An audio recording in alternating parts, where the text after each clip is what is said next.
Hey, fellow engineers, it's me, Mario.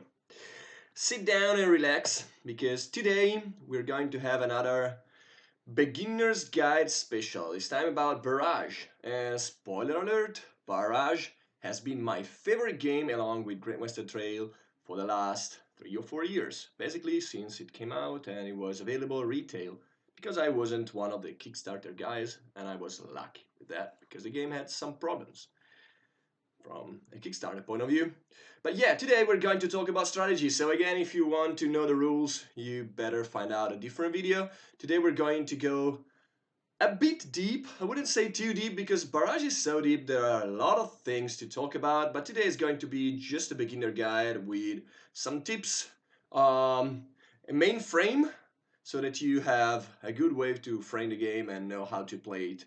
I wouldn't say properly, but just with other good players because I've been playing this game almost 100 times already, and now that it's available on BGA, I plan to play it even more. So this is Barrage. This is the starter game. As you can see, people have planned the factions, are ready to play, etc., etc. What are we going to talk about first is one thing that might disappoint some people, and that is production in Barrage is not an end, is a mean to an end. This is very important because a lot of time I see people battling for production all the time without a purpose. They just fight because they think that Barrage is mainly about fighting. But spoiler alert, it's not. Fighting for production is something that is going to happen later in the game, and making um, good use of the map by linking to the correct conduits and making up a good system or systems probably. It's very important, but it's not important right at the start. So again, production is a mean to an end because it's a way to make points mainly. Like, you can get something out of contracts, you can get free structures, and as we're going to see, they are very powerful. But most of the time, production is a good thing to be able to score the end of round bonuses or to get points out of contracts. So it's mainly a way to score. And as always, in an engine building game, and Barrage is an engine building game, as with other many Euro games, and it's pretty important to go for resources early on and later on for points. So early productions are not always the best. It is, of course, possible to plan for a starter game that involve a production. But what I see beginners do all the time is fighting for production early on, and that's not something you should do. Fighting for production early on will uh, hand the win to the other players that are not fighting in an early production. Oh, by the way, I'm going to talk mainly about 4 players Barrage, and even 3 players to a lesser degree, but I don't play 2-player games too much, and this game is pretty different in 2 players. So everything I'm going to say here from now on is about 4 players Barrage and 3 players Barrage. Um, Another thing that is problematic is that getting small production is not ideal most of the time in Barrage. I know that there are some very good small contracts, but a lot of them are not really that strong, and they require a lot of things to be done for little. So mainly in Barrage, and again, this might disappoint some people, but again, the map is still very important. The game is very high on interaction between players, is about building a good infrastructure for getting late big productions. It's possible to win in Barrage, and I've done it by producing 2 or even 1 time. That happened only once, I think, but it's possible to get like 2 3 production in the whole game and still win the game. It's more common to get a bit more than that, but you don't have to produce all the time a lot. Another important thing is that you don't need to produce every single round. We're going to talk about it a bit later on, but it's definitely alright to plan for producing like on the first and the second, then skip the third, and then produce again on the fourth and the fifth. You can probably skip 2 rounds among the first 3 once, but you can skip only 1 in the last ones, in my opinion. It's still possible to win if you skip the fourth. I think it's really hard to win if you skip the fifth round production if you're not playing with the expansion. today we're going to talk about the game without the expansion. I'm going to make further videos about the expansion when the expansion will come out on BGA, of course. So, there are probably three main ways to approach production in Barrage. The first one, and it's probably the most common you're going to see at high level play, is skipping the first 2 rounds entirely. You're going to just joking for position, get good systems going, and then try to milk them starting from the third round. This is probably the most common things that happens in most games, I would say. Another way is to, again, skip some rounds. Like you can probably skip the third and the fourth round if you're able to capitalize a lot on the early production. It's very tricky to do, but you can do that. And the third way to play is to produce every single round. Is what, again, beginners do the most, and it's why I'm talking about it in the third spot, because I don't think it's easy to do in every game, but it can definitely work.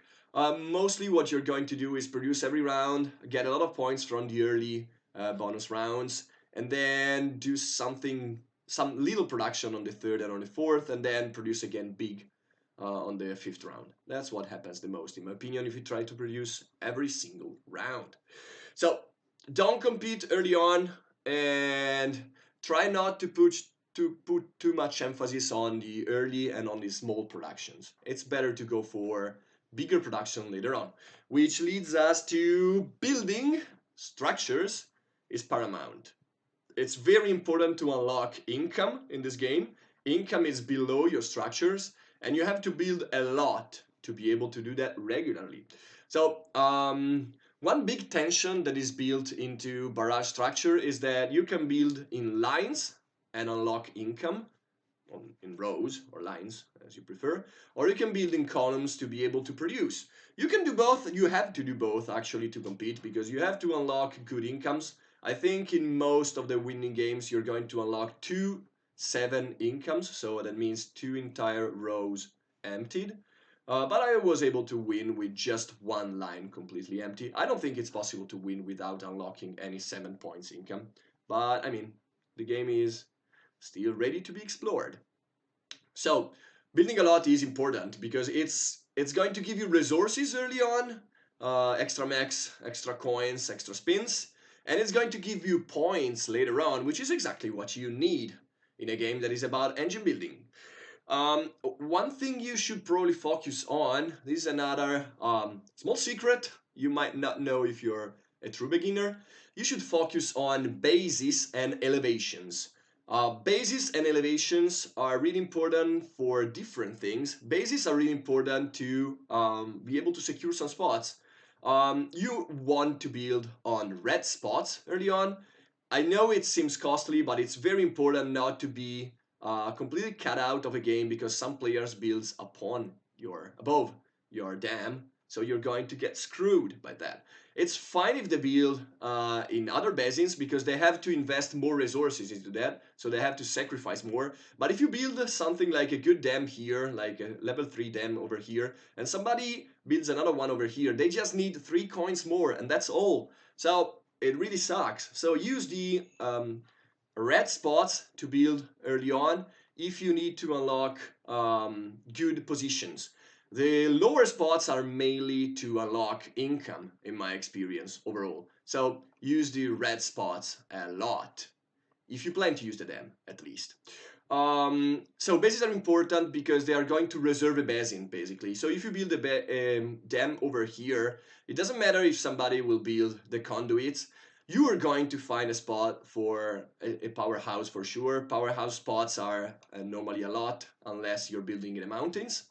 So reserving a base is the best way to get a good position early on. Elevations instead are good because they're cheap. An elevation will cost you only 2 mixers if you're building in the plains, and it's a very easy way to unlock early income. Also, almost all the early income from elevations are pretty good. So going for bases and elevation is a good way to secure good spots and to get a good infrastructure that you can use later on.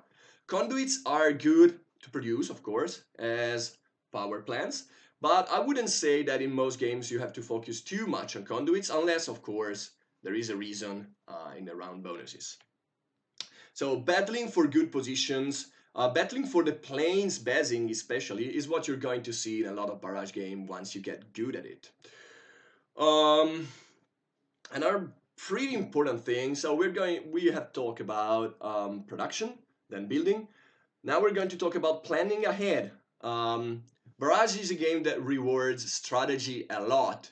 It doesn't reward just good tactical play, but it rewards strategy a lot. So you have to find a good strategic plan to go for in the long game. You're going to base it on the round bonuses mainly, but you can base it also on other stuff, like on the available tiles, for example. That's already something you should go for. Like if you see that there is a round bonus for conduits later on in the game, getting a tile that will let you build more conduits is of course going to be pretty good. So you have to find a good strategic plan for the overall game, and you have to focus most on the two last rounds. They are especially important. You should try to max them out in pretty much every game, unless again you're able to produce early on for good points. But again, the last two rounds, very important. The tiles, very important. Then I think we already have a long video going on, and I don't want to go past half an hour because I think people will get bored if I go over past half an hour. So let's just go with some final good tips. The first tip that it's very important for beginners is don't build naked conduits. By naked conduits, I mean a conduit that is not already in a basing where you have a base, mainly, because the other people are going to build in that spot and use your conduit, and most of the time, a player can use your conduit and he is going to get way more than you out of it. So you're going to get some coins and some points, yeah, but they are going to get a free conduit, which is way better. So don't build naked conduits. Another thing that happens a lot in beginners game is that they are building a conduit right at the start instead of a powerhouse. So they build a conduit here, somebody else build the powerhouse here, and they don't even get an early good production, which sucks a lot. So don't build naked conduits. You need normally a base or at least a powerhouse first, and then the conduit to a neutral dam. Then focus on building, and focus on building 3 times per round. Like you have 12 engineers per round, try to use 6 of them to build each and every round. In some round you can even use 9. I know it sounds crazy, it sounded crazy to me at the beginning, but sometimes it can work pretty well. You can also get away with building just 2 times in a round, but I wouldn't say that's what you're aiming at. Normally, you should try to plan for building 3 times per round, so you can plan quite a bit around it. And then the last final tip is free structure out of contracts are amazing. They are a big step ahead of every other kind of contracts that you can get. A free structure is the best reward ever. Powerhouse, a bit less than the other ones, but the other ones are all amazing. So if you can get them and you can fulfill them, you're going to get a leg upon your opponents most of the time. The other thing you should look at the beginning of the game is extra mechs. What you don't want at the beginning of your game are, of course, victory points and extra drops, probably. Spins are also pretty good at the beginning of the game. Alright, I would say that that's it. I think this video is going to be something like 20 minutes long or so. I'm going to make a hell of a lot of videos in the next few days about a lot of stuff in Barrage, about tiles, about operatives, about countries. So stay tuned and you're going to learn more. Right? Barrage out. Bye bye.